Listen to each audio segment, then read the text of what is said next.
Yes. So block 1 Arthur മില്ലറിന്റെ all my sons എന്നുള്ള work ആണ് നമുക്ക് ബ്ലോക്ക് 1 പഠിക്കാനുള്ളത്.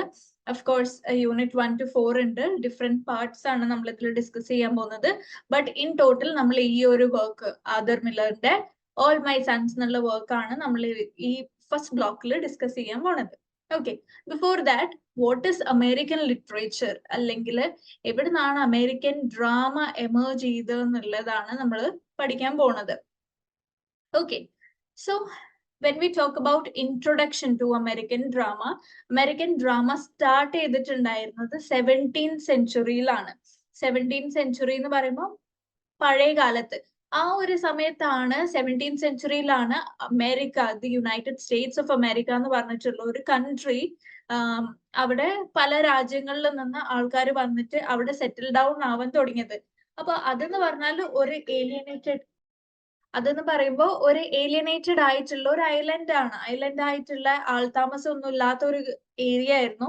അപ്പൊ അവിടെ കുറച്ച് നൊമാഡിക് പീപ്പിൾ വന്നിട്ട് അവിടെ താമസിക്കാൻ തുടങ്ങിയപ്പോഴാണ് കുറെ different type of tribes, different type of റേസിൽപ്പെട്ട ആൾക്കാർ വന്ന് യുണൈറ്റഡ് ആയിട്ട് താമസിക്കാൻ തുടങ്ങിയപ്പോഴാണ് അതിന് യുണൈറ്റഡ് സ്റ്റേറ്റ്സ് ഓഫ് അമേരിക്ക എന്നുള്ള ഒരു പേര് വന്നിട്ടുള്ളത്.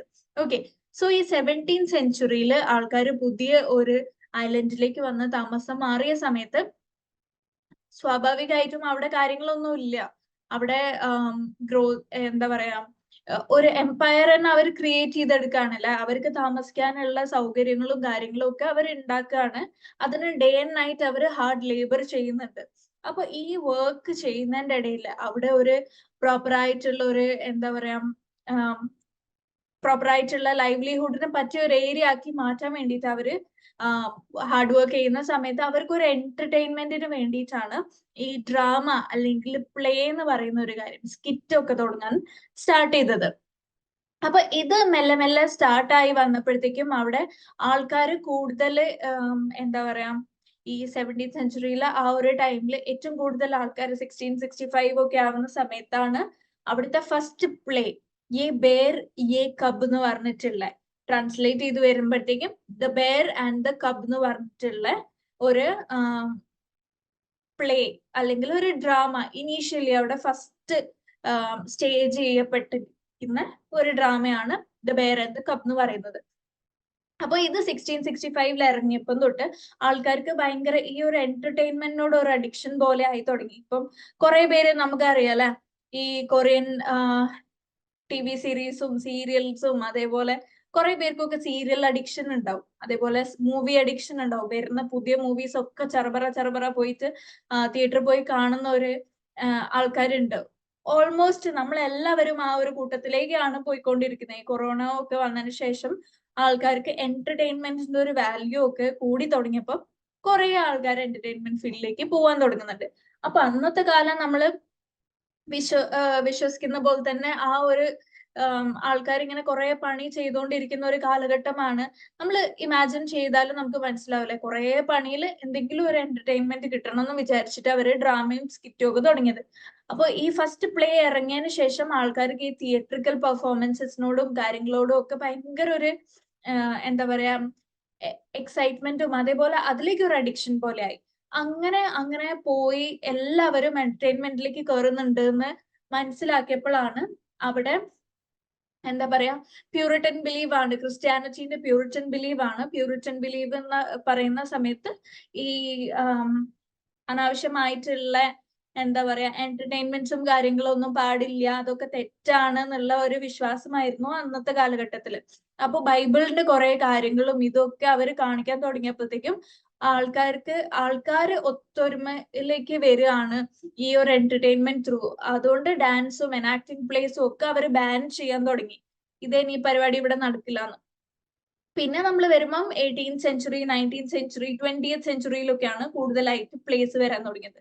19th സെഞ്ചുറിയിലൊക്കെ എടുത്തു നോക്കുകയാണെങ്കിൽ നമുക്ക് മോസ്റ്റ്ലി റൊമാൻറ്റിക് പീരീഡ്, ഒരു 1819 സെഞ്ചുറിയിലൊക്കെ റൊമാൻറ്റിക് പീരീഡ് ആയിരുന്നു വന്നിട്ടുണ്ടായിരുന്നു. അത് നമ്മൾ എടുത്തു നോക്കിക്കഴിയുകയാണെങ്കിൽ ബ്രിട്ടീഷ് ഇൻഫ്ലുവൻസ് കൂടുതൽ വരുന്ന ആ ഒരു ടൈം സ്പാനിലാണ് എന്താ പറയാ ഭയങ്കര ഈ റൊമാൻറ്റിക് ആയിട്ടുള്ള മൂവീസ്, ഭയങ്കര ഇമോഷണൽ ആയിട്ടുള്ള മൂവീസ്, അതുപോലെ നേച്ചറിനെ പറ്റി പറയുന്ന മൂവീസ്, നേച്ചർ കാണിക്കുന്നത്, ഹ്യൂമൻ ബീങ്സിന്റെ ഇമോഷൻസും റിലേഷൻഷിപ്പ്, ഫാമിലി, അങ്ങനത്തെ കാര്യങ്ങൾക്കൊക്കെ കൂടുതൽ വാല്യൂ ചെയ്ത് കാണിക്കുന്നതാണ് റൊമാൻറ്റിക് പീരീഡ് എന്ന് പറയുന്നത്. അപ്പോൾ ഈ റൊമാൻറ്റിക് പീരീഡ് കഴിഞ്ഞതിന് ശേഷമാണ് വേൾഡ് വാർ 2 ഒക്കെ വന്നിട്ട് നമ്മൾ റിയലിസമിലേക്ക് വരുന്നത്. എന്താണ് ഈ റിയലിസം? റിയലിസം എന്ന് പറഞ്ഞു കഴിഞ്ഞാല് നമുക്ക് എന്താ പറയാ, കൂടുതൽ ഭയങ്കര റിയൽ ആയിട്ടുള്ള real portrayal of human beings, അല്ലെ, ഹ്യൂമൻ സൊസൈറ്റീസിനെ, ഹ്യൂമൻ ബീങ്സിനെ, human struggles, human hardship, working ക്ലാസിന്റെ ബുദ്ധിമുട്ടുകൾ. അപ്പൊ ഈ ബേസിക് ആയിട്ടുള്ള നോർമൽ ആൾക്കാരെ വെച്ചിട്ട് ഇവര് സ്റ്റോറീസ് കാണിക്കാൻ തുടങ്ങി. അപ്പോഴാണ് ആൾക്കാർ കൂടുതൽ എന്താണ്, ഓ ഇതെന്നെ പോലെ ഉണ്ടല്ലോ, ഇതെന്റെ സ്റ്റോറി പോലെ ആണല്ലോ എന്നൊക്കെ പറഞ്ഞിട്ട് നമുക്ക് കൂടുതൽ കണക്ട് ആവാൻ തുടങ്ങിയത് ആ ഒരു ടൈപ്പ് ഓഫ് റിയലിസമിലേക്കാണ് വരുന്നത്. ഓക്കെ, സോ നമ്മൾ അമേരിക്കൻ ലിറ്ററേച്ചർ പഠിക്കുന്ന സമയത്ത് നിങ്ങൾ ശ്രദ്ധിച്ചിട്ടുണ്ടാകും കുറെ റൈറ്റേഴ്സ് ഉണ്ട്.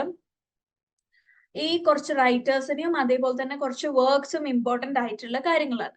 അപ്പൊ നമ്മൾ നോക്കുകയാണെങ്കിൽ പോപ്പുലർ പ്ലേസ് ആ ഒരു കാലഘട്ടത്തില്, ഒരു എന്താ പറയാ, റോബർട്ട് ഹണ്ടർ ഒക്കെ വർക്ക് ചെയ്ത കാലഘട്ടത്തില് പോപ്പുലർ പ്ലേസ് ആയിട്ട് വന്നാണ് the Paxton boys, the trial of Atticus and Robert Munford's the candidates of the humours of Virginia's election. അപ്പൊ ഇതൊക്കെ എന്താ പറയാ, അന്നത്തെ കാലത്ത് ഭയങ്കര പോപ്പുലർ ആയിട്ടുള്ള വർക്ക്സ് ആണ്. അപ്പൊ ഇതിൽ തന്നെ നിങ്ങൾക്ക് അറിയാം, റോബർട്ട് ഹണ്ടർ ഒരു ഇംഗ്ലീഷ് ഗവർണർ ആയിരുന്നു. പുള്ളിക്കാരന്റെ വർക്ക്സിനെ ഒക്കെ ബേസ് ചെയ്തിട്ട് ആ ഒരു ബ്രിട്ടീഷ് ഇൻഫ്ലുവൻസ് വന്നിട്ടുള്ള പ്ലേസും വർക്ക്സും ഒക്കെയാണ് ഇതൊക്കെ.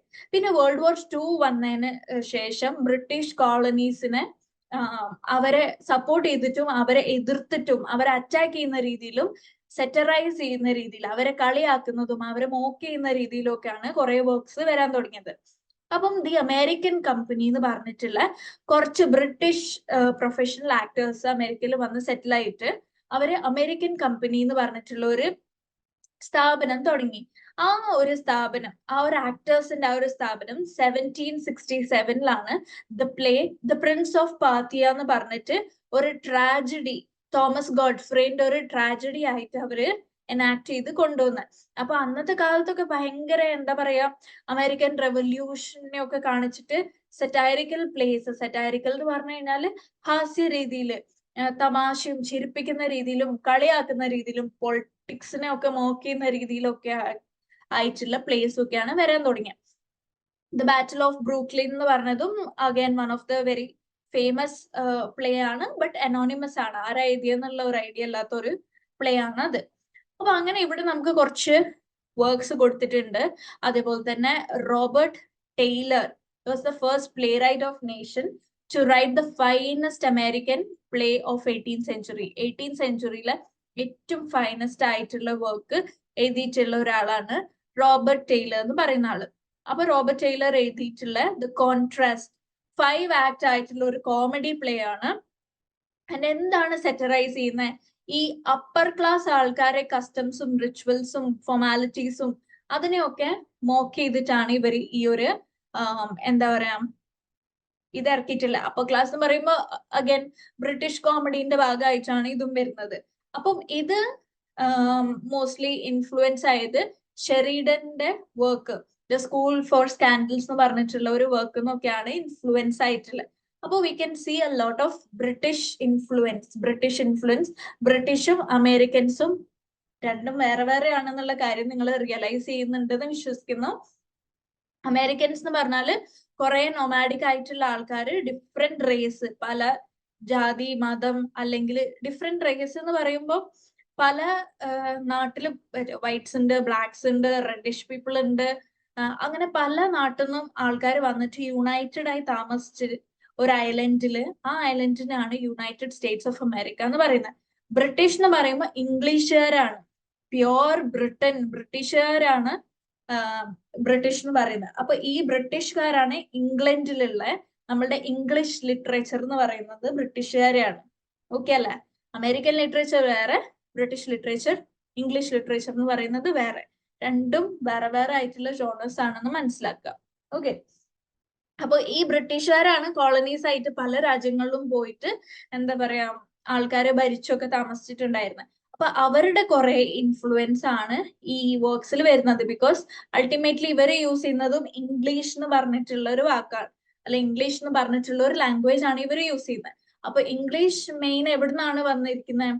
ബ്രിട്ടൻ നിന്നാണ് വന്നിരിക്കുന്നത്. അപ്പോൾ ഡെഫിനറ്റ്ലി അവിടുത്തെ ആൾക്കാരെ ഇൻഫ്ലുവൻസും അവിടുത്തെ വർക്ക്സും അവിടുത്തെ റൈറ്റേഴ്സിന്റെ ഇൻഫ്ലുവൻസും ഒക്കെ ഇവര് ആൾക്കാർ ഫോളോ ചെയ്തതായി നമുക്ക് കാണാൻ പറ്റും. Okay. And American dramas in 1800s നമ്മൾ എടുത്തു നോക്കുന്ന സമയത്ത് വില്യം ഡൺലപ്പ് എന്ന് പറഞ്ഞിട്ട ആളാണ് മെലോ ഡ്രാമ എന്ന് പറഞ്ഞിട്ടുള്ള ഒരു ജോണർ സ്റ്റാർട്ട് ചെയ്തത്. അപ്പൊ ആള് സ്റ്റാർട്ട് ചെയ്ത സമയത്ത് ആൾക്ക് എന്താ പറയാ മെലോ ഡ്രാമ ആണെന്നൊന്നും പറയാൻ പറ്റില്ല. അപ്പൊ എന്താണ് ഈ മെലോ ഡ്രാമ? ഡ്രാമേന്റെ ഇമോഷൻസിനെ ഓവർ ഡ്രാമാറ്റിക് ആയിട്ട്, നമ്മൾ ഈ എന്താ പറയാ സീരിയലൊക്കെ കാണുമ്പോ പറയല്ലോ ഭയങ്കര ഓവർ ഡ്രാമയാണ്, ഫുള്ള് ഡ്രാമയാണ്, എക്സ്ട്രാ ആയിട്ട് ഇമോഷൻസിനെയൊക്കെ ഭയങ്കര കൂടുതൽ ഓവർ ആക്കി കാണിക്കുന്നതിനാണ് നമ്മൾ മെലോ ഡ്രാമ എന്ന് പറയുന്നത്, മെലോ ഡ്രാമാറ്റിക് ആയിട്ടുള്ള. അപ്പൊ ഈ മെലോ ഡ്രാമാറ്റിക് ആയിട്ടുള്ള പ്ലേസ് ഒരു ഡ്രാമാറ്റിക് ഫോം എടുത്തിട്ട് 19th സെഞ്ചുറിയിലാണ് അത് വരാൻ തുടങ്ങിയത്. അപ്പൊ അത് വരാൻ തുടങ്ങിയ സമയത്തും ഇതിന്റെ most of the works French and German translations ആയിട്ടാണ് വരാൻ തുടങ്ങിയത്. ഓക്കെ. അപ്പം ഡൺലപ്പിന്റെ പ്ലേ ആൻഡ്രേ എന്ന് പറഞ്ഞിട്ടുള്ള ഒരു പ്ലേ ഭയങ്കര അഡ്മയറബിൾ ആയിട്ടുള്ള ഒരു പ്ലേ ആയിരുന്നു. ഒരു യങ് അമേരിക്കൻ ക്യാപ്റ്റനെ പറ്റിയിട്ടാണ് ഇത് പറയുന്നത്. അപ്പം അങ്ങനെ കുറെ വർക്ക്സ് നമുക്ക് ഇവിടെ കാണാൻ പറ്റുന്നുണ്ട്.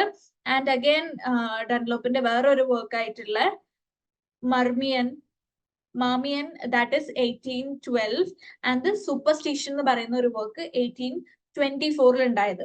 ആൻഡ് ദി ഇന്ത്യൻ പ്രിൻസസ് എന്ന് പറഞ്ഞ 1808 എഴുതിയ ഒരു ഫസ്റ്റ് പ്ലേ ആണ്.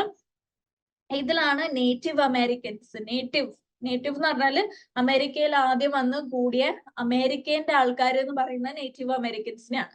അപ്പം നേറ്റീവ് അമേരിക്കൻസിന്റെ തീംസും ക്യാരക്ടേഴ്സും അവരുടെ ലൈഫ് സ്റ്റൈലും കാര്യങ്ങളും ഒക്കെ എടുത്ത് കാണിക്കുന്ന ഒരു പ്ലേ ആണ് ഇതിൽ വരുന്നത്. ഓക്കെ. അപ്പൊ ഈ വർക്ക് എന്താ പറയാ ഈ ടൈപ്പ് ഓഫ് ഡ്രാമാസ് ഭയങ്കര മെലോ ഡ്രാമാറ്റിക് ആയിട്ടുള്ള ഡ്രാമേനെയാണ് മെറ്റാമോറ എന്ന് പറഞ്ഞിട്ട് ജോൺ എന്ന് പറഞ്ഞിട്ടുള്ള ഒരാള് കൊണ്ടുവന്നിട്ടുണ്ടായിരുന്നു. മനസ്സിലാവുന്നുണ്ട് എന്ന് വിശ്വസിക്കുന്നു കേട്ടോ. എന്തെങ്കിലും ഡൗട്ട്സ് ഉണ്ടെങ്കിൽ നിങ്ങൾ ഓർമ്മിച്ചു വെക്കാം, നമുക്ക് ലാസ്റ്റിൽ ഡിസ്കസ് ചെയ്യാം. ഓക്കെ. അങ്ങനെ നമ്മൾ 19th സെഞ്ചുറിയിലേക്ക് വരുമ്പോഴാണ് നമുക്ക് എന്താ പറയാ റൊമാൻറ്റിസിസം, ഞാൻ നേരത്തെ പറഞ്ഞ റൊമാൻറ്റിസിസം വരുന്നത്. അമേരിക്കൻ പ്ലേസ് നമ്മൾ എടുത്തു നോക്കുകയാണെങ്കിൽ Brutus, the fall of Tarquin, അതേപോലെ ബൈ ജോൺ ഹോവേർഡിന്റെ പൈൻ ആൻഡ് ദി ഗ്ലാഡിയേറ്റർ, ഇതൊക്കെ റൊമാൻറ്റിക് വർക്കാണ്. അപ്പൊ റൊമാൻറ്റിക് വർക്ക് എന്ന് പറഞ്ഞാല് എസ്തെറ്റിക് ഡ്രാമാസ് എന്ന് പറയുമ്പോൾ ഇമോഷൻസിനെ, നേച്ചറിനെ, ഹ്യൂമൻ റിലേഷൻഷിപ്പിനെ ഒക്കെ കാണിക്കുന്ന ഡ്രാമേന അല്ലെങ്കിൽ ആ ഒരു പീരിയഡ് ഓഫ് ടൈമിനെയാണ് നമ്മൾ റൊമാൻറ്റിക് പീരിയഡ് എന്ന് പറയുന്നത്. ഇനി നെക്സ്റ്റ് നമുക്ക് ഡിസ്കസ് ചെയ്യാനുള്ള എഡ്വിൻ ഫോറസ്റ്റിന്റെ വർക്കാണ്. ഇതില് എന്താ പറയാ മെറ്റാമോറ എന്ന് പറഞ്ഞിട്ടുള്ള അവാർഡ് കൊടുക്കാൻ തുടങ്ങി. ഫൈനസ്റ്റ് വർക്ക്, ബെസ്റ്റ് വർക്ക്സിനൊക്കെ മെറ്റാമോറ എന്ന് പറഞ്ഞിട്ടുള്ള അവാർഡ് കൊടുക്കാൻ തുടങ്ങി, ബെസ്റ്റ് ഡ്രാമാസിന് ബേസിക്കലി. അപ്പൊ അതിൽ കുറെ വരുന്ന ഡ്രാമാസ് ഉണ്ട്. പിന്നെ 19th സെഞ്ചുറിയിലേക്ക് നമ്മൾ ഇറങ്ങുന്ന സമയത്ത് മെലോ ഡ്രാമ കുറച്ചുകൂടെ ഫേമസ് ആയിട്ടുണ്ട്. ഈ സീരിയലൊക്കെ കാണിക്കുന്ന മാതിരി ഭയങ്കര പെക്യൂലിയർ കൈൻഡ് ഓഫ് ഇമോഷൻസും കുറെ എക്സ്ട്രാ ഡ്രാമാസ് ഒക്കെ കാണിക്കുന്ന, ഫാമിലി എന്റർടൈൻമെന്റ്, സോഷ്യൽ എന്റർടൈൻമെന്റ് ഒക്കെ കാണിക്കുന്ന ഒരു രീതിയാണ് മെലോ ഡ്രാമയിൽ വരുന്നത്. അപ്പൊ മെലോ ഡ്രാമയിലെ കുറച്ച് പോപ്പുലർ വർക്ക് ആയിട്ടുള്ള എന്താ പറയാ the poor of the New York, Daly's under the gas light and Belasco's, the girl of the golden west and the heart of Maryland. അപ്പൊ ഇതൊക്കെ ഭയങ്കര പോപ്പുലർ ആയിട്ടുള്ള മെലോ ഡ്രാമാറ്റിക് ആയിട്ടുള്ള ഡ്രാമാസ് ആണ് 18th സെഞ്ചുറി ആൻഡ് 19th സെഞ്ചുറിയിൽ നമുക്ക് കാണാൻ പറ്റുന്നത്. പിന്നെ സിവിൽ വാർ തുടങ്ങിയപ്പോഴാണ് നമ്മൾ റിയലിസമിലേക്ക് വരുന്നത്. സിവിൽ വാർ ശരിക്കും വാർ വന്നപ്പോഴാണ് ഈ മിഡിൽ ക്ലാസ് ആൾക്കാർക്കൊക്കെ ജീവിക്കാനുള്ള ബുദ്ധിമുട്ടൊക്കെ അവര് റിയലൈസ് ചെയ്യുന്നത്. അവർക്കുള്ള ബിസിനസ് ഒക്കെ തട്ടി തകർന്ന് നഷ്ടപ്പെട്ട് എല്ലാം ഇല്ലാണ്ടായി ഒരു സിറ്റുവേഷൻ. ആ ഒരു സിറ്റുവേഷനിൽ എല്ലാം പണിഞ്ഞ് പിന്നെയും സ്റ്റാർട്ട് ചെയ്യണം, നമ്മൾ ബിസിനസ് ഒക്കെ സ്റ്റാർട്ട് ചെയ്യുക.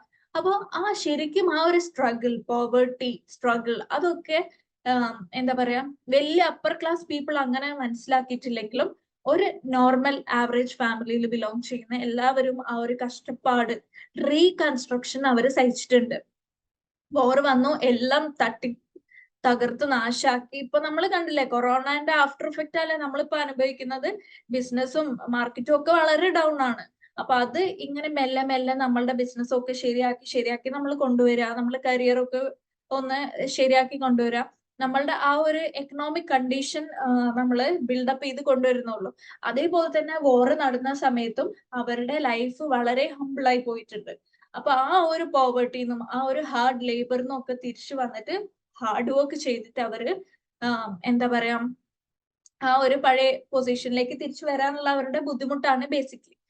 അപ്പം ഇതില് നമുക്ക് കാണാൻ പറ്റുന്ന ലേറ്റ് 19th സെഞ്ചുറിയിലെ വർക്ക് ബ്രോൺസൺ ഹോവേർഡ്സ് ഷെനാൻഡോ എന്നുള്ള ഒരു വർക്കും and Steele MacKaye's Hazel Kirke 1880 and William Dean Howells the mouse trap are notable realistic play. വളരെ റിയലിസ്റ്റിക് ആയിട്ടുള്ള കുറച്ച് വർക്ക്സ് ആണ് ഇത്. അപ്പം ഇതിൽ കുറെ വർക്ക്സ് കൊടുത്തിട്ടുണ്ട്. അതിൽ കുറച്ച് വർക്ക്സ് നിങ്ങളൊന്നും ബൈഹാർട്ട് ചെയ്ത് വെക്കുക കേട്ടോ. ബൈഹാർട്ട് ചെയ്യാല്ലാണ്ട് വേറെ വഴിയില്ല. ഒരു 3-4 തവണ എഴുതി നോക്കി കഴിഞ്ഞാൽ അത് ബൈഹാർട്ടാവും. അപ്പൊ ഇത് നമ്മൾ ആൻസേഴ്സ് എഴുതുന്നുണ്ടെങ്കിൽ ഇപ്പം realism in American drama, give introduction to American literature എന്നൊക്കെ പറഞ്ഞു കഴിഞ്ഞാൽ ഈ കാര്യങ്ങളൊക്കെ നിങ്ങൾ എഴുതണം. അമേരിക്ക സ്റ്റാർട്ട് ആയപ്പോൾ തൊട്ടുള്ള ടൈം, ഡ്രാമ വന്നിട്ടുള്ള time, 17th century, 18th century, 19th century, 20th century, civil വാർ, റിയലിസം, റൊമാൻറ്റിക് പീരീഡ്, ഇതൊക്കെ നിങ്ങൾ എഴുതേണ്ടതാണ്. ഓക്കെ.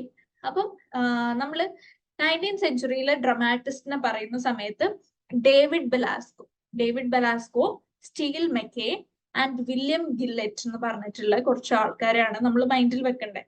അപ്പൊ ഇവരുടെ 2-3 വർക്ക് ഉണ്ട്. The girl of the golden west, Hazel Kirke. ഇതൊക്കെ എന്താ പറയാ, കൈൻഡ് ഓഫ് മെലോഡ്രാമ ആണ്, റിയലിസ്റ്റിക് പ്ലേ ആണ്. അപ്പൊ ഈ പ്ലേസ് ഒക്കെ നിങ്ങൾ മൈൻഡിൽ വെക്കുക. ആൻഡ് നമുക്ക് ഭയങ്കര ഫേമസ് ആയിട്ടുള്ള ഒരു വർക്ക് എന്താ പറയാ, Clyde Fitch in the early 1900s wrote The City 1909 എഴുതിയ സിറ്റി എന്ന് പറഞ്ഞിട്ടുള്ള വർക്ക് വളരെ ഫേമസ് ആയിട്ടുള്ള ഒരു വർക്കായി മാറി. എന്തുകൊണ്ടാണ്? Fitch was also the first American playwright to write the subtle kind of satire എന്നുള്ളത് ജോണർ കണ്ടുപിടിച്ച ഒരാളാണ് ഫിച്ച്. ബട്ട് ഫിച്ച് അത് ലേറ്റർ ഓൺ ആണ് റിയലൈസ് ചെയ്യുന്നത്. സോഷ്യൽ ടെൻഷൻസും ആ ഒരു എന്താ പറയാ, അമേരിക്കൻ സൊസൈറ്റിന്റെ സ്ട്രഗിൾ ഒക്കെ പുള്ളിക്കാരൻ കാര്യമായിട്ട് കൃത്യമായിട്ട് എടുത്ത് കാട്ടുന്ന ഒരു ഇതാണ് നമുക്കുള്ളത്. പിന്നെ നമുക്ക് ഫസ്റ്റ് വേൾഡ് വാർ എന്ന് പറഞ്ഞിട്ടുള്ള ഒരു പ്ലേ ഉണ്ട്. അതേപോലെ William Vaughn Moody's the great divide എന്ന് പറഞ്ഞിട്ടുള്ള ഒരു വർക്ക് ഉണ്ട്. Rachel Crothers a man's world and Langdon Mitchell's the New York idea addresses social issues meaningfully while managing to entertain the audience. Social issues ആണ് ഇവർ mainly address ചെയ്യുന്നത്. സൊസൈറ്റിയിൽ നടക്കുന്ന corruptions, പ്രശ്നങ്ങള്, ബുദ്ധിമുട്ട്, നോർമൽ ഹ്യൂമൻ ബീങ്സിന്റെ സഫറിങ്സ്, ഇങ്ങനത്തെ കുറച്ച് കാര്യങ്ങളാണ് ഇവര് ബേസിക്കലി ഈ പ്ലേസിൽ പറയുന്നത്. അപ്പൊ 20th സെഞ്ചുറി നമ്മൾ എടുത്തു നോക്കിക്കഴിഞ്ഞാൽ ബേസിക്കലി ഇതൊക്കെയാണ് പറയുന്നത്. ഓക്കെ. ഇനി അതിലേക്ക് വരുന്ന സമയത്താണ് നമ്മള് 20th സെഞ്ചുറിയിലെ one of the famous writers ആണ് ടെന്നസി വില്യംസും അതേപോലെ ആദർ മില്ലറിന്റെ ഓൾ മൈ സൺസ് എന്നുള്ള വർക്കാണ് നമുക്ക് ഇതിൽ പഠിക്കാനുള്ളത്. ഭയങ്കര റിയലിസ്റ്റിക് ആയിട്ടുള്ള ഒരു പ്ലേ, വേൾഡ് വാർ 2 ശേഷം എഴുതിയിട്ടുള്ള ഒരു റിയലിസ്റ്റിക് പ്ലേ ആണ്. ആൻഡ് പുള്ളിക്കാരന്റെ ബ്രോക്കൺ ഗ്ലാസ് എന്ന് പറഞ്ഞിട്ടുള്ള വർക്കും വളരെ ഫേമസ് ആയിട്ടുള്ള ഒരു വർക്കാണ്. പുലിറ്റ്സർ പ്രൈസ് ഒക്കെ കിട്ടിയിട്ടുള്ള ഒരു വർക്കാണ്. അതേപോലെ തന്നെ നമ്മൾ ആദർ മില്ലറിന്റെ ലൈഫ് ആൻഡ് വർക്ക്സ് കുറിച്ച് പഠിക്കാം. So he was born in America and he was born in 1920s. World war 1 തീരാനായ സമയത്താണ് പുള്ളിക്കാരൻ ജനിക്കുന്നത്. And America at that time was in great depression എന്ന് പറഞ്ഞിട്ടുള്ള ഭയങ്കര മോശമായിട്ടുള്ള ഒരു സൊസൈറ്റൽ കണ്ടീഷനിലായിരുന്നു അമേരിക്ക ആ ഒരു സമയത്ത് ട്രാവൽ ചെയ്തുകൊണ്ടിരുന്നത്. ആദർ മില്ലർ ഒരു എന്താ പറയാ, ഒരു പോളണ്ടിൽ നിന്ന് മൈഗ്രേറ്റ് ആയ ഒരു ലിറ്ററേറ്റ് ഇമിഗ്രന്റിന്റെ മകനായിട്ടാണ് ജനിച്ചിട്ടുണ്ടായിരുന്നത്. And he belong to a well settled family കേട്ടോ. പുള്ളിക്കാരൻ ഓൾദോ ഇല്ലിറ്ററേറ്റ് ആയിട്ട് ഇമിഗ്രന്റ് ആയിട്ടുള്ള ഒരു ഫാദറിന്റെ മകനാണെങ്കിലും ഫാദർ അമേരിക്കയിൽ വന്ന ഒരു കോട്ട് മാനുഫാക്ചറിങ് കമ്പനി ഒക്കെ തുടങ്ങിയിട്ട് വലിയ പൈസക്കാരനൊക്കെ ആയി മാറിയതായിരുന്നു. അപ്പൊ ആദർ മില്ലറിന് ജനിച്ച കാലഘട്ടത്തിൽ ആ ഒരു ഇനീഷ്യൽ സ്റ്റേജിൽ വലിയ ബുദ്ധിമുട്ടൊന്നും ഉണ്ടായിട്ടില്ല. ബട്ട് ദെൻ ഈ സിവിൽ വാറും വേൾഡ് വാറും ഒക്കെ വന്ന് ആ ഒരു ഡിപ്രഷൻ കാലഘട്ടത്തില് പുള്ളിക്കാരൻ ഫാദറിന്റെ ബിസിനസ് ഒക്കെ ഫ്ലോപ്പായി. അവർക്ക് വലിയ ബംഗ്ലോന്ന് മാറി ചെറിയ ഒരു വീട്ടിലേക്ക് മാറേണ്ട അവസ്ഥയൊക്കെ വന്ന് അങ്ങനെ പുള്ളിക്കാരന് സ്റ്റഡീസ് ഒക്കെ കംപ്ലീറ്റ് ചെയ്യാൻ ഫിനാൻഷ്യലി നല്ല ബുദ്ധിമുട്ടുണ്ടായിരുന്നു. അപ്പൊ ഹൈസ്കൂൾ കഴിഞ്ഞ ഉടനെ പെട്ടെന്നൊന്നും യൂണിവേഴ്സിറ്റിയിൽ പോവാൻ പറ്റിയിട്ടുണ്ടായിരുന്നില്ല. പിന്നെ കുറെ ഡിഫറെന്റ് കൈൻഡ് ഓഫ് ജോബ്സ് ഒക്കെ എടുത്ത് ഡെലിവറി ബോയ് ആയിട്ട് വർക്ക് ചെയ്ത്, ഡിഷ് വാഷർ ആയിട്ട് പാത്രം കഴുകി കൊടുക്കുന്ന വർക്കൊക്കെ ചെയ്ത്, വെയിറ്റർ ആയിട്ട് വർക്ക് ചെയ്ത്, അങ്ങനെ കുറെ ഡിഫറെന്റ് ലേബർ ഫാക്ടറി ലേബർ ഒക്കെ ആയിട്ടൊക്കെ കുറെ കാലം വർക്ക് ചെയ്തിട്ടാണ് സ്വന്തം ട്യൂഷൻ ഫീസ് കൊടുക്കാൻ പറ്റിയത്. ട്യൂഷൻ ഫീസ് എന്ന് പറയുമ്പോൾ എഡ്യൂക്കേഷൻ ഫീസ് കംപ്ലീറ്റ് ചെയ്യാൻ പുള്ളിക്കാരന് പറ്റിയത്. അപ്പൊ അങ്ങനെ മില്ലർ കഷ്ടപ്പെട്ട് പണിയെടുത്തിട്ടൊക്കെയാണ് പഠിച്ചത്. അങ്ങനെ പഠിച്ച സമയത്ത് ആദർ മില്ലറിന്റെ ഒരു ക്രിട്ടിക്കും ടീച്ചറും ആയിട്ടുള്ള കെനത്ത് ഇ റോവിനെ പരിചയപ്പെടുകയും ആൻഡ് പുള്ളിക്കാരന്റെ ഡ്രാമാസ് ഒക്കെ വായിച്ചിട്ട് ഭയങ്കര എക്സൈറ്റഡ് ആയിട്ട് പിന്നെ മില്ലർ വേറെ ഒന്നും ആലോചിച്ചില്ല, യൂണിവേഴ്സിറ്റിയിലേക്ക് സ്റ്റാർട്ട് ചെയ്തു, പഠിത്തമൊക്കെ സ്റ്റാർട്ട് ചെയ്തു. അങ്ങനെയാണ് ഫസ്റ്റ് പ്ലേ, എന്താ പറയാ, he wrote one of the finest play എന്ന് വേണമെങ്കിൽ പറയാം. ഈ ഒരു ക്രിട്ടിക് ആൻഡ് ടീച്ചറിന്റെ അണ്ടറിൽ വർക്ക് ചെയ്തിട്ട് ആ ഒരു നോളജ് ഉണ്ട്. ഓക്കെ, സോ അങ്ങനെ ഒരു ലൈഫായിരുന്നു മില്ലറിന്റെ. And he married 3-4 times. Married life ഒക്കെ അങ്ങനത്തെ ഒരു ലൈഫായിരുന്നു. ആൻഡ് ദെൻ ഹി മാരീഡ് നമ്മളുടെ മെർലിൻ മൊൺറോനെ ഒക്കെ കല്യാണം കഴിച്ചിട്ടുണ്ട്, the actress Marilyn Monroe. And eventually they ended up in divorce. And then he married another woman who was a photographer. And അതും കുറച്ചു കാലം കഴിഞ്ഞിട്ട് പുള്ളിക്കാരത്തി മരണപ്പെട്ടു. ആൻഡ് ദെൻ ലാസ്റ്റിലേക്ക് വേറെ ഒരാളെ കല്യാണം കഴിക്കാൻ പോകുന്ന സമയത്താണ് മില്ലർ മരണപ്പെടുന്നത്. സോ ഡ്യൂറിങ് വാർ ടൈം ആണ് മില്ലറിന്റെ ഓൾ മൈ സൺസ് എന്നുള്ള വർക്ക് ഈ ഒരു കൊറോണറ്റ് തിയേറ്ററിൽ 1947 ഇത് പ്ലേ ആയിട്ട് വരുന്നത്. ആൻഡ് ഇമ്മീഡിയറ്റ് സക്സസ് എന്ന് പറഞ്ഞു കഴിഞ്ഞാല് എത്രയോ തവണ ഈ പെർഫോമൻസ് നടന്നിട്ടും അത്രയും സക്സസ്ഫുൾ ആയിട്ടും ഉണ്ട്. അപ്പൊ ഇത് എവിടുന്നാണ് വരുന്നതെന്ന് വെച്ചാല് മില്ലർ വാർ ടൈമില് ഡെത്ത് ഓഫ് ദ സെയിൽസ്മാൻ എഴുതിയിട്ടുണ്ട്, അതേപോലെ തന്നെ ബ്രോക്കൺ ഗ്ലാസസ് എഴുതിയിട്ടുണ്ട്. ആൻഡ് നമ്മൾ ഈ ഒരു സ്റ്റോറി കിട്ടുന്ന എവിടുന്നാന്ന് വെച്ച് കഴിഞ്ഞാല് ആ ഒരു വേൾഡ് വാർ 2 ടൈമില് കുറെ ഫാക്ടറി ഓണേഴ്സിനോട്, പ്രൈവറ്റ് ആയിട്ട് വർക്ക് ചെയ്തുകൊണ്ടിരുന്ന ഫാക്ടറി ഓണേഴ്സിനോട് ഗവൺമെന്റ് എന്താ പറയാ വാറിന് വേണ്ടിയിട്ട് ഹെൽപ്പ് ചോദിച്ചിട്ടുണ്ടായിരുന്നു. അപ്പൊ ഈ ഹെൽപ്പ് ചോദിച്ച സമയത്ത് പഴയ എയർക്രാഫ്റ്റിനൊക്കെ പാർട്സ് ചോദിച്ച സമയത്ത് പഴയ എന്താ പറയാ ഡിഫോൾട്ട് ഉള്ള പാർട്സ് ഒക്കെ കൊടുത്തിട്ട് അങ്ങനെ വലിയ ബുദ്ധിമുട്ടുണ്ടായിട്ടും അവരുടെ അമേരിക്കൻ കുറെ സോൾജേഴ്സ് മരണപ്പെട്ടിട്ടുണ്ട്. അപ്പൊ ആ ഒരു സ്റ്റോറി കേട്ടിട്ട് ആ ഒരു സ്റ്റോറിന്റെ ബേസിസിലാണ് മില്ലർ ഈ ഒരു വർക്ക് എഴുതുന്നത്. എല്ലാവർക്കും സ്റ്റോറിന്റെ ഡ്രാമന്റെ ബേസ് അറിയാന്ന് ഞാൻ വിശ്വസിക്കുന്നു. ഓക്കെ, അപ്പൊ നമുക്ക് ജസ്റ്റ് ഈ ഒരു എന്താണ് ഈ ഒരു സ്റ്റോറി അല്ലെങ്കിൽ ഈ ഒരു പ്ലേയിൽ പറഞ്ഞു പോകുന്നതെന്ന് നമുക്ക് നോക്കാം. ഓക്കെ, അപ്പൊ മില്ലറിന് കുറച്ച് മേജർ പ്ലേസ് ഒക്കെ നോക്കിയിട്ട് പോവാം. Death of the salesman, broken glass, ഇതിനൊക്കെ ഭയങ്കര ഫേമസ് ആയിട്ടുള്ള പുലിറ്റ്സർ പ്രൈസ് ഒക്കെ കിട്ടിയിട്ടുള്ള ഡ്രാമാസ് ആണ്. അപ്പൊ ഈ ഡ്രാമാസ് ഒന്ന് ജസ്റ്റ് ഒന്ന് ഓടിച്ച് പോവാ. ഓക്കെ,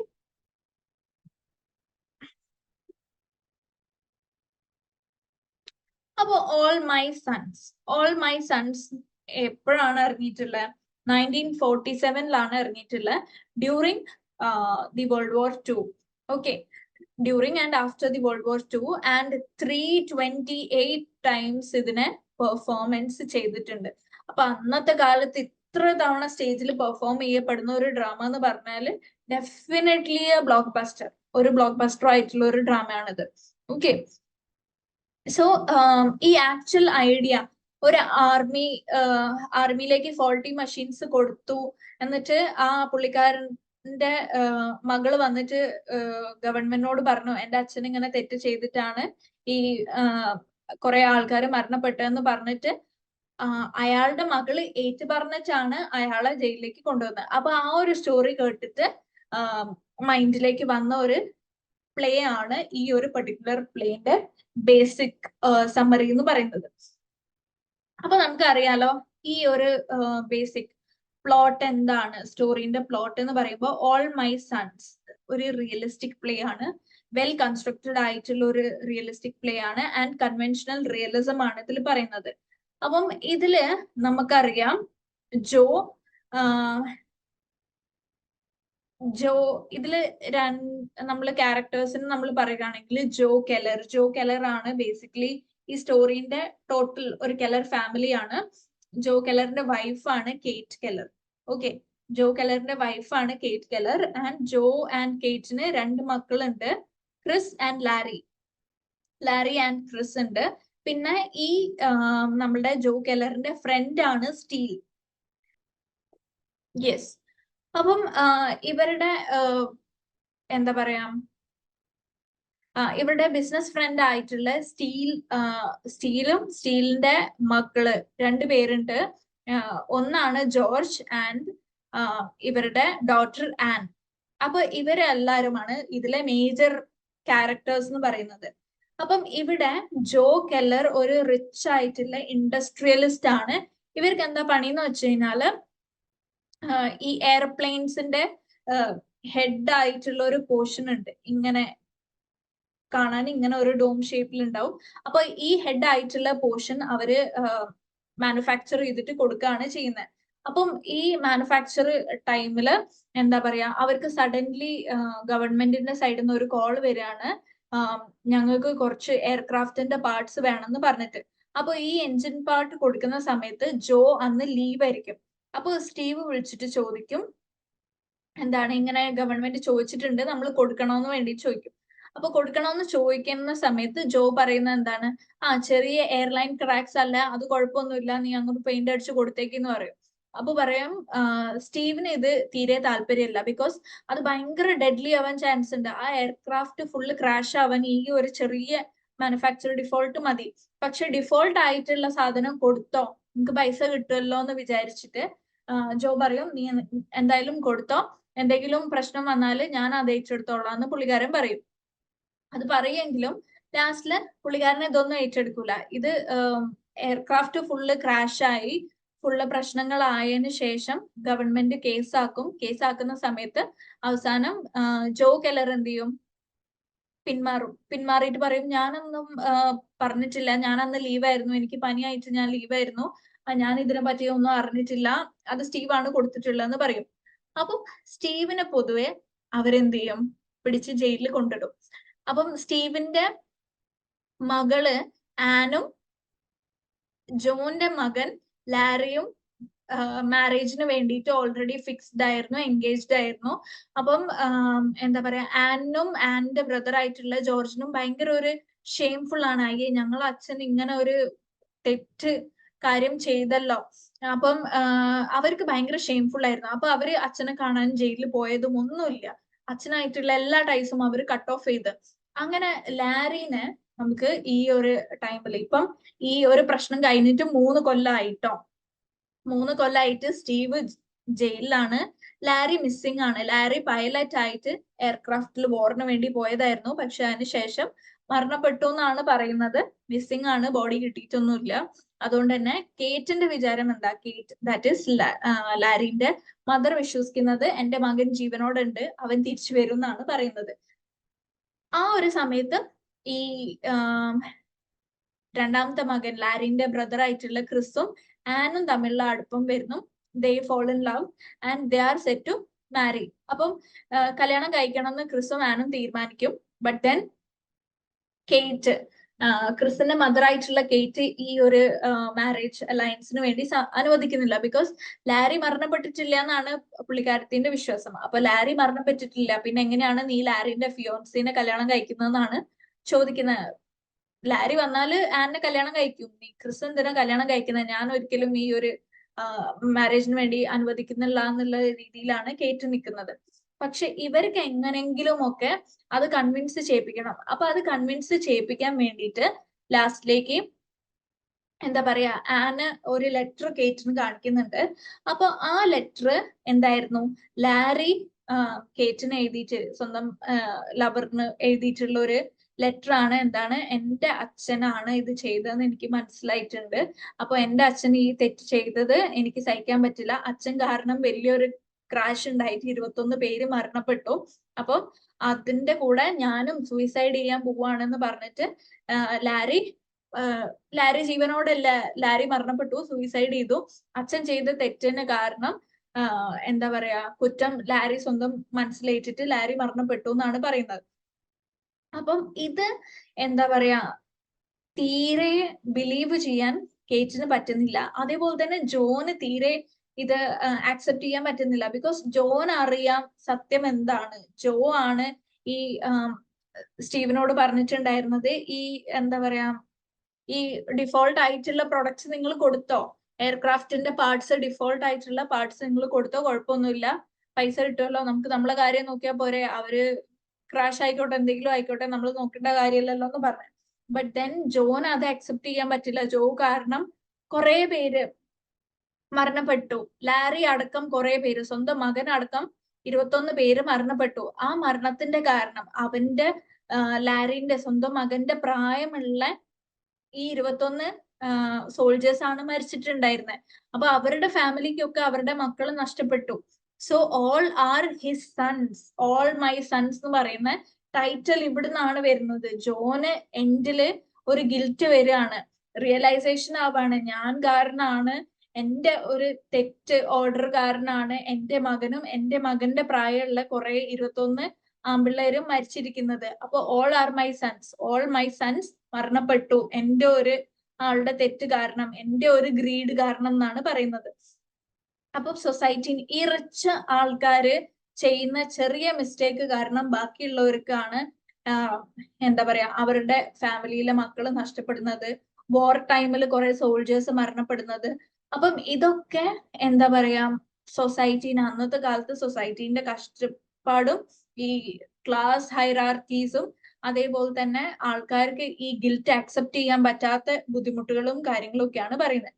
അവസാനം ജോ പറയുന്നുണ്ട്, എന്താണ്, ഞാൻ ചെയ്ത തെറ്റ് ഞാൻ സ്വീകരിക്കുന്നു, ഇനി സ്റ്റീവ് ജയിലിൽ കിടക്കണ്ട, ഞാൻ പോയി എന്റെ കുറ്റം ഏറ്റെടുത്തോളൂ എന്ന് പറഞ്ഞിട്ട് ലാസ്റ്റിലേക്ക് നമുക്ക് കാണാൻ പറ്റുന്നത് സ്റ്റീവ് പോയിട്ട് ജോ പോയിട്ട് ആ ഒരു കുറ്റം ഏറ്റെടുക്കുന്നതായിട്ടാണ് നമ്മൾ കാണുന്നത്. So this is the summary of the story. അപ്പൊ കുറെ ചെറിയ ഫ്രാങ്ക് ലൂബെ അങ്ങനത്തെ കുറെ മൈനർ ക്യാരക്ടേഴ്സിനെ നമ്മൾ അവിടെ കാണുന്നുണ്ട്. പിന്നെ അപ്പൊ ഇതാണ് total plot of the story എന്ന് നമുക്ക് പറയാനുള്ളത്. ഓക്കെ, ഇനി ഇത് 3 ആക്ടിലാണ് വരുന്നത്. ഓക്കെ, ഫൈനൽ ആക്ടിലാണ് എന്താണ് ഈ കറക്റ്റ് കാര്യങ്ങളൊക്കെ പുറത്തേക്ക് വരിക. ക്രിസിന് ഭയങ്കര ഒരു ഷോക്ക് ആയിട്ട് വരുന്നുണ്ട്. ക്രിസിനും കേറ്റിനും ജോ ആണ് ഇത് ചെയ്തതെന്നുള്ള ഭയങ്കര ഒരു ഷോക്ക് ആയിട്ട് വരുന്നുണ്ട്. വൈ? ബിക്കോസ് അവരുടെ മൈൻഡില് ജോ കെല്ലർ എന്ന് പറയുന്ന ആള് ഭയങ്കര കറക്റ്റ് ആദർശമായിട്ടുള്ള ഒരു ഫാദർ ഫിഗർ ആണ് അല്ലെ. അച്ഛൻ ശരി, അച്ഛൻ ചെയ്യുന്ന ഒക്കെ കറക്റ്റ് ആണ്, അച്ഛൻ നല്ലൊരു മനുഷ്യനാണെന്നുള്ള രീതിയിലേക്കാണ് അവര് ചിന്തിക്കുന്നത്. ബട്ട് അവരുടെ ഫാദർ ഇങ്ങനെ ഒരു തെറ്റ് ചെയ്യുന്നുള്ളത് അവർ ഒരിക്കലും വിചാരിക്കുന്നില്ല. ആ തെറ്റ് മറയ്ക്കാൻ വേണ്ടിയിട്ടാണ് ജോ കെല്ലർ ഇത്രയും കാലം ഈ 3 years മെനക്കെട്ടത്. ബട്ട് ഫൈനലി പുള്ളിക്കാരന്റെ മിസ്റ്റേക്ക് റിയലൈസ് ചെയ്തിട്ട് ആ ഒരു എന്താണ് പനിഷ്മെന്റ് ഏറ്റെടുക്കാൻ വേണ്ടിയിട്ട് പ്രിസണിലേക്ക് പോകുന്നതായിട്ടാണ് നമ്മൾ കാണുന്നത്. അപ്പം ക്രിസിന്റെ ഹാർട്ടിന് ഭയങ്കര ഒരു his heart is broken. Because അയാളുടെ ഫാദർ എപ്പോഴും കറക്റ്റ് ആണെന്ന് കണ്ണടച്ച് വിശ്വസിച്ച ആൾക്ക് എന്റെ ഫാദർ ഇങ്ങനെ ഒരു തെറ്റ് ചെയ്തു, പോരാത്തതിന് അത് മറയ്ക്കാൻ വേണ്ടിയിട്ട് 3 കൊല്ലമായിട്ട് കള്ളത്തരം പറഞ്ഞു എന്നുള്ളത് തീരെ അക്സെപ്റ്റ് ചെയ്യാൻ പറ്റാത്ത ഒരു ഹെൽപ്ലെസ് ആയിട്ടുള്ള വളരെ മിസറബിൾ ആയിട്ടുള്ള ഒരു കണ്ടീഷനിലേക്കാണ് ക്രിസ് പോയിക്കൊണ്ടിരുന്നത്. Okay, so that is the climax of the story. അപ്പൊ അതാണ് ബേസിക് സ്റ്റോറി. അപ്പൊ ഇതെങ്ങനെയാണ് ആർതർ മില്ലർ ഓൺ ഈ ഒരു particular drama as A tragedy പറയുന്നത് എന്താണെന്ന് വെച്ച് കഴിഞ്ഞാല് മോഡേൺ ട്രാജഡിന്റെ പാർട്ടായിട്ടാണ് പറയുന്നത്. ബിക്കോസ് നമ്മള് അരിസ്റ്റോട്ടലിന്റെ അല്ലെങ്കിൽ പ്ലാറ്റോന്റെ ട്രാജഡീസ്, അരിസ്റ്റോട്ടലിന്റെ ട്രാജഡീന്റെ വേർഷൻ ഒക്കെ എടുത്തു നോക്കിക്കഴിഞ്ഞാൽ അരിസ്റ്റോട്ടൽ എന്താണ് പറയുന്നത്, വലിയ പൊസിഷനിലുള്ള ആൾക്കാർക്ക് ട്രാജഡി വരുള്ളൂ. ട്രാജഡി എന്ന് പറഞ്ഞാല് ഒരു ഹീറോക്ക് ഒരു ട്രാജിക് ഫോൾ, ഒരൊറ്റ ട്രാജിക് ഫ്ലോ വേണം. അതിനെയാണ് നമ്മൾ ഹമാർഷ്യ എന്ന് പറയുന്നത്. ഈ ഒരു ട്രാജിക് ഫ്ലോ എന്ന് പറഞ്ഞു കഴിഞ്ഞാല് നല്ല ഒരു രാജാവ് എല്ലാ കാര്യങ്ങളും ചെയ്യുന്ന കറക്റ്റാ, പക്ഷെ ഒരൊറ്റ മിസ്റ്റേക്ക് കാരണം അത് പുള്ളിക്കാരന്റെ ആ ഒരു വലിയ ഇമേജ് ഫുള്ള് തകർന്ന് ജീവിതമേ ട്രാജഡി ആയി മാറുന്ന ഒരു സിറ്റുവേഷൻ ആണ് ട്രാജഡിന്റെ ബേസിക് ഡെഫിനേഷൻ എന്ന് പറയുന്നത്. പക്ഷെ ആദർ മില്ലർ ഇതിനെ ഒരു മോഡേൺ ഡ്രാമയാക്കി മാറ്റിയത് എങ്ങനെയാണ്? ഇതിന് വലിയ രാജാവ് ആവണമെന്നോ അല്ലെങ്കിൽ നോബിൾ മാൻ ആവണമെന്നോ ഒന്നുമില്ല. ഒരു കോമൺ ആയിട്ടുള്ള ഒരു ഫാമിലിയില് ആള്, ഇപ്പം Joe Keller for example, Joe Keller എല്ലാവരുടെയും ഫേവറേറ്റ് അച്ഛൻ, നല്ലൊരു മനുഷ്യൻ, നല്ലൊരാള്, അങ്ങനത്തെ ഒരു ഭയങ്കര എന്താ പറയാ ജെന്റിൽമാൻ ആയിട്ടുള്ള ഒരാളൊക്കെ ആയിരുന്നു. പക്ഷെ പുള്ളിക്കാരൻ ഇങ്ങനെ ഒരു തെറ്റ് ചെയ്യും, ഒരൊറ്റ തെറ്റ് കവറപ്പ് ചെയ്യാൻ വേണ്ടിയിട്ട് കുറച്ച് പൈസ കിട്ടിക്കോട്ടെ എന്ന് വിചാരിച്ച് ഗ്രീഡിന്റെ പുറത്ത് ചെയ്ത ഒരൊറ്റ തെറ്റാണ് പുള്ളിക്കാരന്റെ ലൈഫിൽ ഈ ഒരു ടോട്ടൽ മിഷാപ്പും മകൻ നഷ്ടപ്പെട്ടതും ട്രാജഡിയും ഒക്കെ ആയിട്ട് മാറിയത്. അപ്പം ഒരു കോമൺ മാനും സംഭവിക്കും. ഇതിന് രാജാവോ നോബിൾ മാനോ ഒന്നും വേണ്ട, കോമൺ മാനും ഈ ഒരു ട്രാജഡി ഹമാർഷ്യ പറ്റും എന്നുള്ളതാണ് ഇതുകൊണ്ട് ആദർ മില്ലർ കാണിച്ചിട്ടിരിക്കുന്നത്. ഓക്കെ, ആൻഡ് ഇനി നെക്സ്റ്റ് എന്താ നമുക്ക് നോക്കാനുള്ളത്? അപ്പം ഇതിലുള്ള നിങ്ങള് എന്താ പറയാ ഒന്നും കൂടെ നിങ്ങൾ വായിച്ച് പഠിച്ചൊക്കെ കഴിഞ്ഞിട്ട് ഈ ക്വസ്റ്റ്യൻസ് ഒക്കെ ഒന്ന് ചെയ്ത് നോക്കുക കേട്ടോ. നമുക്ക് സിമ്പിൾ ആണ്. What is millers view on tragedy? അതിൽ കൊടുത്തിട്ടുണ്ട് മില്ലേഴ്സ് വ്യൂ ഓൺ ട്രാജഡി. നമുക്ക് പറയാലോ, ബേസിക് ആയിട്ടുള്ള ട്രാജഡിയിൽ കിങ്ങും നോബിൾ മെനും ഒക്കെയാണ് ഹമാർഷ്യ കാരണം ട്രാജിക് ഫ്ലോയിലേക്ക്, ട്രാജിക് ലൈഫിലേക്ക് വരുന്നത്. ബട്ട് അക്കോർഡിംഗ് ടു മില്ലർ എന്താണ്, common man can also face tragedy. Okay, common man normal ആയിട്ടുള്ള ഒരാൾക്ക് വരാൻ പറ്റുന്നതാണ് tragedy. And why is All my Sons considers as tragedy എന്ന് വെച്ചാൽ, ഓൾ മൈ സൺസ് നമ്മള് ജോ കെല്ലറിന്റെ പോയിന്റ് ഓഫ് വ്യൂവിൽ എടുത്ത് നോക്കുകയാണെങ്കിൽ പുള്ളിക്കാരന്റെ ഒരു ഗ്രീഡ് അല്ലെ, കുറച്ച് പൈസ കിട്ടിക്കോട്ടെ ആ സാധനങ്ങൾ വിറ്റേക്കെന്ന് പറഞ്ഞ ആ ഒരു തെറ്റ് കാരണം അയാളുടെ മകനും ആ മകന്റെ പ്രായമുള്ള 21 പേരും എല്ലാം പുള്ളിക്കാരന്റെ മകന്റെ എന്റെ മകനെ പോലെ തന്നെ എന്നുള്ള ഒരു കോൺസെപ്റ്റിൽ വന്നിട്ട് അങ്ങനെ 21 ഫാമിലീസിന് 21 മക്കളെ നഷ്ടപ്പെട്ട ഒരു സിറ്റുവേഷൻ വന്നു. അപ്പൊ അത് അൾട്ടിമേറ്റ്ലി ട്രാജഡി അല്ലെ? പുള്ളിക്കാരൻ അത്യാഗ്രഹം എന്റെ മക്കൾക്ക് കുറച്ച് പൈസ ഉണ്ടായിക്കോട്ടെ എന്ന് വിചാരിച്ച് ചെയ്തായിരിക്കും, പക്ഷെ അത് അനുഭവിക്കാൻ മക്കളെ ഇല്ല എന്നുള്ള ഒരു സിറ്റുവേഷനിലേക്ക് എത്തി. അപ്പൊ ഡെഫിനറ്റ്ലി അതൊരു ട്രാജഡി ആണ്. ട്രാജഡീന്റെ ക്യാരക്ടറിസ്റ്റിക്സ് ഒക്കെ പഠിച്ചു വെച്ച് കഴിഞ്ഞാൽ ഇതൊക്കെ എക്സ്പ്ലെയിൻ ചെയ്ത് എഴുതാവുന്നതേ ഉള്ളൂ കേട്ടോ. ഓക്കെ, ഇനി thematic concerns in all my sons. അപ്പൊ ഓൾ മൈ സൺസ് നമ്മൾ എടുത്തു നോക്കുകയാണെങ്കിൽ first theme of social responsibility ആണ്. നമ്മളുടെ ഗ്രീഡ്, ഒരാളുടെ ഗ്രീഡ് അല്ലെ, എന്റെ കുടുംബത്തിന് കിട്ടിക്കോട്ടെ, കുറച്ച് പൈസ ഉണ്ടാക്കാലോ, കുറച്ച് ഇതാക്കാലോ, ബാക്കിയുള്ളവർ എന്തായാലും വേണ്ടില്ല എന്നുള്ളൊരു ഇതാക്കാണ്ട് സ്വന്തം ഫാമിലീനെ ഫസ്റ്റ് വെക്കാണ്ട് എന്താണ് കൺട്രീനെ കുറിച്ച്, സ്വന്തം ചുറ്റുവട്ടമുള്ള ആൾക്കാരെ കുറിച്ചും ചിന്തിക്കുക. അവർക്ക് അവരുടെ മക്കള് നഷ്ടപ്പെടും, ഞാനിങ്ങനെ ചെയ്തു കഴിഞ്ഞാൽ അവർക്ക് ബുദ്ധിമുട്ടാവുള്ളൂ എന്നുള്ള കാര്യമാണ് നമ്മൾ ഫസ്റ്റ് ചിന്തിക്കേണ്ടത്. സെൽഫിഷ് ആവാണ്ട് നമ്മളെ കാര്യം മാത്രം നോക്കാണ്ട് നമ്മളുടെ കൺട്രീന്റെ ടുവേർഡ്സ്, നമ്മളുടെ നാടിന് വേണ്ടിയിട്ട് നമുക്കൊരു ഡ്യൂട്ടി ഉണ്ട് അല്ലെ, നമുക്കൊരു റെസ്പോൺസിബിലിറ്റി ഉണ്ട്. ആ ഒരു റെസ്പോൺസിബിലിറ്റി, ആ ഒരു സോഷ്യൽ റെസ്പോൺസിബിലിറ്റി ആണ് നമ്മൾ ചെയ്യേണ്ടത്. എന്താ പറയാ, പൈസ കൂടാൻ വേണ്ടിയിട്ടോ റിച്ച് ആവാൻ വേണ്ടിയിട്ടോ ഒരു ചെറിയ മിസ്റ്റേക്ക് നമ്മൾ ചെയ്തു കഴിഞ്ഞാൽ അത് മുന്നോട്ട് പോയിട്ട് വലിയൊരു പ്രശ്നമാവാനുള്ള ചാൻസ് ഉണ്ട് എന്ന് നമ്മൾ മുൻകണ്ടിട്ട് വേണം നമ്മളുടെ കാര്യങ്ങള് ചെയ്യാൻ വേണ്ടിയിട്ട്. അതിന് എക്സാമ്പിൾ ആയിട്ട് നിങ്ങൾ ജോ കെല്ലറിന്റെ ഈ ഒരു സ്റ്റോറി തന്നെ പറഞ്ഞാൽ മതി. ജോ കെല്ലർ എന്തുകൊണ്ടാണ് പ്യൂരിറ്റൻ ബിലീവ്സിനെ ഒക്കെ മാറ്റി വെച്ചിട്ട് എന്താണ് ചെറിയ കുറച്ച് പൈസ ആയിക്കോട്ടെ എന്ന് വിചാരിച്ച് ചെയ്താണ്. അയാളുടെ മക്കൾക്ക് തന്നെയല്ലേ ആ സ്വത്തൊക്കെ പോകുന്നത്. അപ്പൊ മക്കള് കുറച്ച് വെൽ സെറ്റിൽഡ് ആയിക്കോട്ടെ എന്ന് വിചാരിച്ചിട്ടാണ് ആള് കുറച്ച് ഗ്രീഡി ആയത്.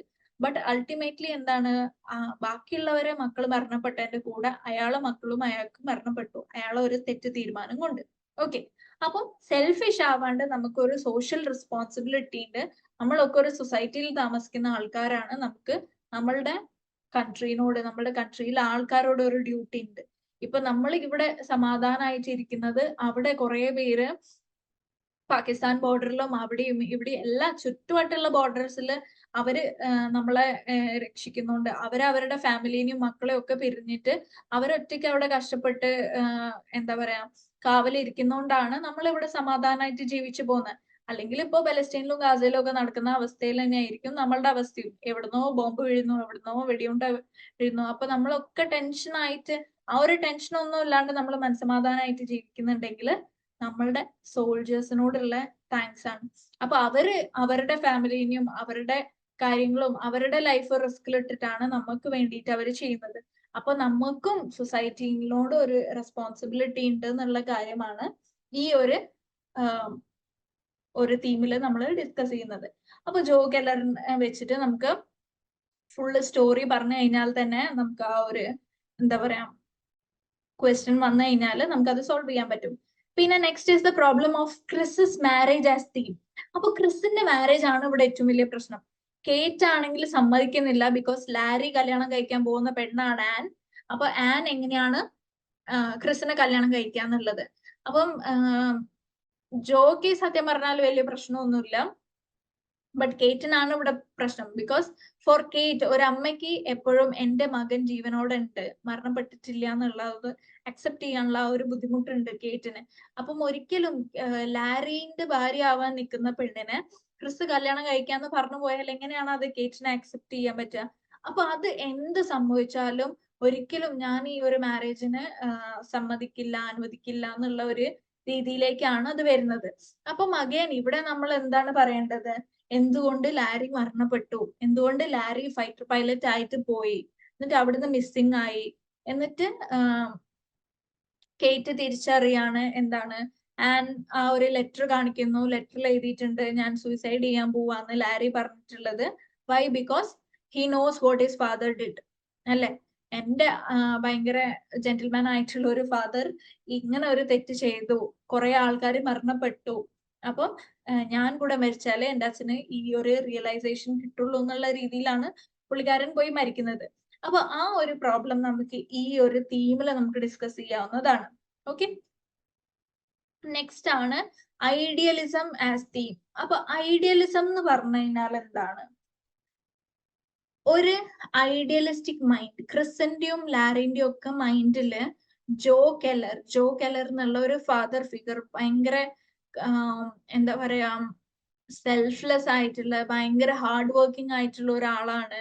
അപ്പം ഇയാൾ ഒരിക്കലും ഒരു തെറ്റ് ചെയ്യൂല എന്നുള്ള ഒരു ഐഡിയലിസമിലേക്കാണ് അത് പോകുന്നത്. ഫൈനലി എന്താണ് അവിടെ സംഭവിക്കുന്നത്? അയാൾ ചെയ്ത ഒരു തെറ്റാണ് ഫുൾ ഈ ഒരു പ്രശ്നം ഉണ്ടാവാനും ഇത്ര ആൾക്കാർ മരണപ്പെടാനും ഉള്ള കാരണമായി മാറുന്നത്. അപ്പൊ ആ ഒരു ഐഡിയലിസമാണ് ഇവിടെ തീമായിട്ട് നമ്മൾ പറയും. പിന്നെ father son relationship as theme. Okay, അപ്പം ക്രിസിനും ലാരിക്കും ജോ കെല്ലറിനോടുള്ള ആരാധന, അച്ഛനോടുള്ള ആരാധന, ആ റിലേഷൻഷിപ്പ് എങ്ങനെയാണ് ജോ കെല്ലറിന്റെ ഒരു മൈനർ മിസ്റ്റേക്ക് കാരണം ടാർണിഷ് ആയെന്നുള്ള കംപ്ലീറ്റ് നിങ്ങൾ ആ സ്റ്റോറി ത്രൂ എക്സ്പ്ലെയിൻ ചെയ്ത് കൊടുത്താൽ മതിയൊക്കെ. ഓക്കെ, പിന്നെ ആക്ഷൻ ആൻഡ് ദെയർ കോൺസിക്വൻസസ്. നമ്മൾ ചെയ്യുന്ന എല്ലാ ആക്ഷൻസിനും ഒരു കോൺസിക്വൻസസ് ഉണ്ട്. അപ്പൊ അത് ചെറിയ നമ്മൾ ആക്ഷൻ ചെയ്യുകയാണെങ്കിലോ വലുത് ചെയ്യുകയാണെങ്കിലോ എപ്പോഴും നമ്മൾ അതിന്റെ കോൺസിക്വൻസസ് ആലോചിച്ചിട്ട് വേണം ആ ആക്ഷൻസ് ചെയ്യാൻ. ഓക്കെ, അപ്പൊ നമ്മൾ ഇങ്ങനെ ചെയ്താൽ അത് ഇങ്ങനെ വരാൻ ചാൻസ് ഉണ്ട് എന്ന് മുൻകണ്ടിട്ട് വേണം നമ്മൾ എപ്പോഴും പ്രവർത്തിക്കാൻ വേണ്ടിയിട്ട്. അപ്പൊ ആ ഒരു ഇത് വെച്ചിട്ട് നമ്മൾ ഈ ഒരു സ്റ്റോറിന്റെ പ്ലോട്ടും വെച്ചിട്ട് നമ്മൾ ആ ഒരു തീമിനെ എക്സ്പ്ലെയിൻ ചെയ്ത് കൊടുത്താൽ മതി. പിന്നെ മദർ ആൻഡ് സൺ റിലേഷൻഷിപ്പ് നമുക്കറിയാം. കേറ്റിന് ആക്ച്വലി ക്രിസിനെ ഇഷ്ടമല്ലായിട്ടൊന്നും അല്ല കേട്ടോ, ബട്ട് ലാരിനോടുള്ള ഇഷ്ടം കൂടുതൽ, മകൻ മരിച്ചു എന്നുള്ള അക്സെപ്റ്റ് ചെയ്യാനുള്ള ഒരു ബുദ്ധിമുട്ട് കൊണ്ടാണ് കേറ്റിന്റെ ആ ഒരു എന്താ പറയാ ഈ ഒരു മാരേജിനെ വെച്ചിട്ട് ഞാൻ അനുവദിക്കുന്നില്ല എന്നുള്ള ഒരു രീതിയിലേക്ക് ആ ഒരു നെഗറ്റീവ് പെർസ്പെക്റ്റീവില് നമ്മൾ കാണുന്നത്. അപ്പൊ ആ അമ്മയ്ക്ക് ആ മകനോടുള്ള സ്നേഹം, ആ മകൻ മരിച്ചിട്ടില്ല എന്നുള്ള ഒരു വിശ്വാസം, അല്ലെങ്കിൽ ആ മകൻ നഷ്ടപ്പെട്ടു എന്നുള്ളത് ആക്സെപ്റ്റ് ചെയ്യാനുള്ള ഒരു ബുദ്ധിമുട്ടൊക്കെയാണ് ഇവിടെ കാണിക്കുന്നത്. അപ്പൊ ആ ഒരു മദർ സൺ റിലേഷൻഷിപ്പിനെ പ്രോപ്പർലി എക്സ്പ്ലെയിൻ ചെയ്ത് കൊടുക്കുക എന്നുള്ളതാണ് ഇവിടെ ഉള്ളത്. Okay, so that's all about important ആയിട്ടുള്ള ക്യാരക്ടേഴ്സ് എന്നും ഇമ്പോർട്ടന്റ് ആയിട്ടുള്ള തീംസ് എന്ന് പറയാന്. പിന്നെ ഇമ്പോർട്ടൻസ് ആയിട്ടുള്ള ക്യാരക്ടേഴ്സ്, നമ്മൾക്ക് മേജർ ക്യാരക്ടർ ആയിട്ട് ഇവിടെ ജോ കെല്ലർ വരുന്നുണ്ട്, ക്രിസ് കെല്ലർ വരുന്നുണ്ട്, കേറ്റ് വരുന്നുണ്ട്, Ann Deever and George Deever. പിന്നെ മൈനർ ക്യാരക്ടേഴ്സ് ആയിട്ടാണ് കുറച്ച് ആൾക്കാർ, Jim Bayliss, Stu Bayliss, Frank Lubey, Lydia Lubey, Bert. അപ്പം ഈ മൈനർ ക്യാരക്ടേഴ്സ് ചോദിക്കില്ല എന്ന് വിചാരിച്ചിട്ട് പഠിക്കാതെ പോകരുത് കേട്ടോ. ഈ ക്യാരക്ടർ അനാലിസിസ് ഒക്കെ വായിച്ചിട്ട് വേണം നിങ്ങൾ പോവാൻ വേണ്ടിയിട്ട്. ഫസ്റ്റ് നമുക്കറിയാലോ ജോ കെല്ലറിന്റെ ഒരു നേച്ചർ ഭയങ്കര റിച്ച് ആയിട്ടുള്ള മാനുഫാക്ചറർ ആണ്.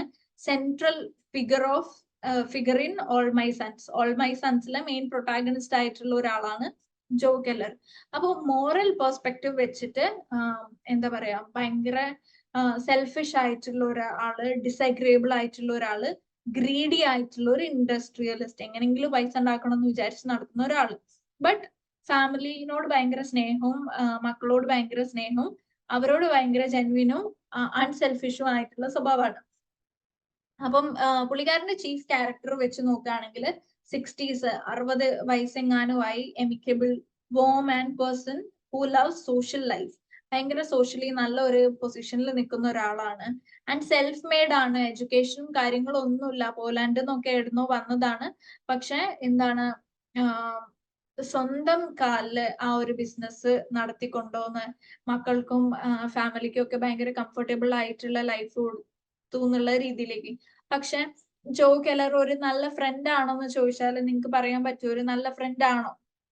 ഓക്കെ, സോ ആ ഒരു ട്രാജിക് ഫ്ലോ ആണ് കെല്ലറിന്റെ ക്യാരക്ടറിൽ നമുക്ക് കാണാൻ പറ്റുന്നത്. നമ്മളുടെ ട്രാജഡീന്റെ പ്രൊട്ടാഗണിസ്റ്റ് ആണ് ജോ കെല്ലർ.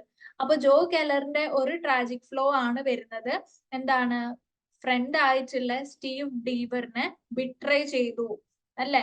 പുള്ളിക്കാരന്റെ ഓർഡറിലാണ് ഈ ഒരു എന്താ പറയാ ഡിഫോൾട്ട് ഉള്ള മാനുഫാക്ചേർഡ് ആയിട്ടുള്ള എയർക്രാഫ്റ്റിന്റെ മെറ്റീരിയൽ ഒക്കെ കൊണ്ടുപോയി കൊടുത്തത്. അതിലൊക്കെ ഹെയർലൈൻ ക്രാക്സ് ഉണ്ടായിരുന്നു.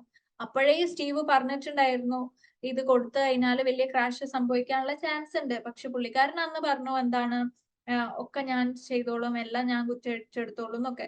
അപ്പം Chris was very much proud of his father. Self made ആയിട്ടുള്ള മാൻ ആണ്. ഡിഫിക്കൽട്ട് ടൈംസിലൊക്കെ ഭയങ്കര നല്ല രീതിയിൽ നല്ല ഗട്ട്സോടൊക്കെ നിന്നിട്ടുള്ള ഭയങ്കര സ്ട്രോങ് ആയിട്ടുള്ള നിന്നിട്ടുള്ള ഒരു മാനാണ്. പുള്ളിക്കാരന് ഒരിക്കലും തെറ്റ് ചെയ്യാൻ ചാൻസ് ഇല്ല. ഭയങ്കര കോൺഫിഡൻസ് ആയിരുന്നു അച്ഛന്റെ മേല് ക്രിസിനും കേറ്റിനും അതേപോലെ ലാരിക്കും. പക്ഷെ എന്ത് സംഭവിച്ചു ലാസ്റ്റില്? ആ ഡിഫക്റ്റീവ് സിലിണ്ടേഴ്സ് ഒക്കെ സ്റ്റീവിന്റെ തെറ്റല്ല, ജോന്റെ തെറ്റിലാണ് നടന്നതെന്നുള്ളത് എല്ലാരും റിയലൈസ് ചെയ്യുന്നുണ്ട് അല്ലെ? അപ്പം അത് ജോക്ക് തന്നെ സ്വീകരിക്കാൻ 3 കൊല്ലം എടുക്കേണ്ടി വന്നു. ആ ഒരു ലെറ്റർ പുറത്തായി ഇല്ലായിരുന്നെങ്കിൽ maybe he would have never accepted that, right? അപ്പം അങ്ങനത്തെ ഒരു ക്യാരക്ടർ ആയിരുന്നു. പിന്നെ നമ്മൾ ക്രിസ് കെല്ലറിനെ കുറിച്ച് പറയുന്നു. ക്രിസ് കെല്ലർ അഗൈൻ വോറിലൊക്കെ പോയി വർക്ക് ചെയ്തിട്ട് തിരിച്ചു വന്ന ആളാണ്. പിന്നെ ലാരി മരണപ്പെട്ടു എന്ന് അറിയുമ്പം ആനോട് സംസാരിച്ച് ആനോട് ഒരു ഇൻട്രസ്റ്റ് വരുന്നുണ്ട്. അങ്ങനെ ആനിനെ കല്യാണം കഴിക്കാന്ന് പ്രപ്പോസ് ചെയ്യാൻ നോക്കുന്നുണ്ട്.